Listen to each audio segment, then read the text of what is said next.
हे soulmates, तो कैसे हो? तो आज हम करने वाले हैं ह्यूमन रिसोर्स मैनेजमेंट का इम्पोर्टेंट क्वेश्चन। तो जिन जिन लोगों ने अभी तक बिल्कुल नहीं पढ़ा वो भी आज करेंगे इन क्वेश्चंस को, तो वो हो जाएंगे पास। और जिन जिन बच्चों को पता ही नहीं है भाई ह्यूमन रिसोर्स सब्जेक्ट होता क्या है, वो भी करेंगे तो वो भी हो जाएंगे पास। और जिन जिन बच्चों को ये नहीं पता वो दुनिया में क्यों आए हैं, वो भी आज करेंगे तो वो भी हो जाएंगे पास। तो चलो यार स्टार्ट करते हैं एक शायरी के साथ। तो मेहनत करने वालों की कभी हार नहीं होती, बिना लाइक किए वीडियो की शुरुआत नहीं होती। चलो यार लाइक कर दो और वीडियो को स्टार्ट करते हैं। तो सबसे पहले करेंगे हम, ऑब्वियस सी बात है, ह्यूमन रिसोर्स पढ़ रहे हैं तो भाई डिफाइन तो आना ही चाहिए। ह्यूमन रिसोर्स को डिफाइन करना आना चाहिए, उसके फीचर्स पता होने चाहिए, ऑब्जेक्टिव पता होना चाहिए और फंक्शन पता होने चाहिए, क्योंकि भाई ये तो बेसिक है, इसके बिना तो काम नहीं चलेगा। और जिन जिन बच्चों को ये नहीं पता, मेरे भाई hashtag justice for human resource. ठीक है, तो अब हम करेंगे रोल ऑफ एचआर मैनेजर। ये भी आपको पता होना चाहिए। सेकंड क्वेश्चन ये है, रोल ऑफ एचआर मैनेजर। तो हम क्या करेंगे इसमें, टॉप 30 क्वेश्चंस करेंगे। ठीक है, इतने कर लिया तो बस काम खत्म आपका। इससे अलावा आप कुछ मत करना, पेपर में जाना, फोड़ के आना। अब ठीक है।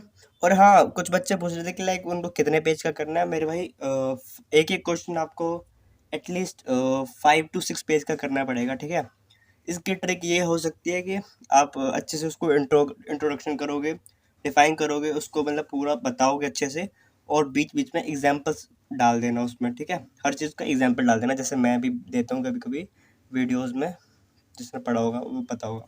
ठीक है, तो उससे आपका पेज बढ़ भर जाएंगे। ठीक है, तो अब आते हैं हम क्वेश्चंस की तरफ। रोल ऑफ एचआर मैनेजर का आपको पता ही है, फंक्शन और ड्यूटीज करनी होगी। ठीक है, इसके बाद define HR planning, discuss its feature, objective, limitation, merits and aspects. उसके बाद discuss various source of recruitment.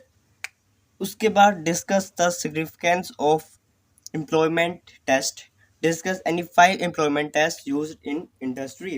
अच्छा गाइस, इसका पीडीएफ नहीं मिलने वाला, आप लोगों को क्या करना है, सिंपली कॉपी पेंसिल लेके आओ अपना, नोट करते जाओ। ठीक है, जो लिख के जाओगे भाई याद रहेगा, एक पेज में रहेगा। कहाँ तुम पीडीएफ खोलते रहो बार बार, यार दिक्कत होती है। तो ऐसा करो अपना, ठीक है, नोट करते जाओ। दिखा रहा हूँ मैं क्वेश्चन साथ साथ में। इसके बाद आता है अपना meaning of placement and induction. इन दोनों के बीच में आपको डिफरेंस बिटवीन करना आना चाहिए। आप दोनों को पता होना चाहिए कि इन दोनों के बीच में डिफरेंस क्या होता है। ठीक है, घुमा के कुछ भी आ सकता है क्वेश्चन, बस इन्हीं से रिलेटेड आएगा क्वेश्चन। ठीक है, आपको क्या करना है, क्वेश्चंस लिख देने हैं, फिर आपको अपने गूगल जाना है और सारे क्वेश्चन को एकदम बढ़िया तरीके से रट लो, लिख लो, समझ लो। लिख लोगे तो भाई टाइम लगेगा थोड़ा, बट उसमें ज़्यादा याद रहने की वो रहती है, बट आप समझ लेना अच्छे से। ठीक है, बाकी आपको बना के लिख देना, बढ़िया से पास हो जाओगे।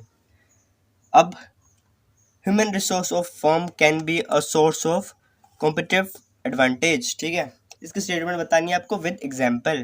तो ये आप गूगल में सर्च करोगे, आपको इनके आंसर्स मिल जाएंगे इजी पीजी। इसके बाद significance of training to employees. ठीक है, ट्रेनिंग जो एम्प्लॉयज़ को देते हैं उसका इम्पोर्टेंस बतानी होगी, और एम्प्लॉयज़ के लिए और एम्प्लॉयर्स के लिए भी चाहिए होती है ट्रेनिंग, तो वो आपको पता होना चाहिए। ये क्वेश्चंस आप देख रहे हो, लिखते जाओ। Difference between sensitive training and role playing, benefits and limitation of both. ठीक है, सेंसिटिव ट्रेनिंग, इन दोनों का रोल, बेनिफिट्स, लिमिटेशन पता होनी चाहिए आपको। फिर आता है अपना MBO अप्रोच, इसके मेरिट्स आनी चाहिए और डिमेरिट्स आनी चाहिए।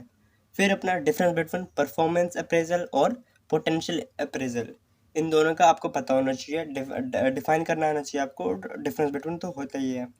What is job evaluation, its techniques और मेथड्स। फिर आएगा अपना merits of payment compensation system with example. फिर आएगा अपना merits of good financial initiative schemes to employees. उसके बाद importance of employees health for organisation. ठीक है, ऑर्गेनाइजेशन में एम्प्लॉयज की हेल्थ का क्या इफेक्ट पड़ता है, वो जरूरत होती है ना, जितना अच्छा रहेगा उसकी हेल्थ, बस वो कर लेना। HR audit, objectives, benefit and limitation. HR के ऑडिट करने का लिमिटेशन, बेनिफिट्स पता होने चाहिए आपको। Challenges of HRM in 21st century. ठीक है, और इसके इशूज वगैरह आपको पता होनी चाहिए।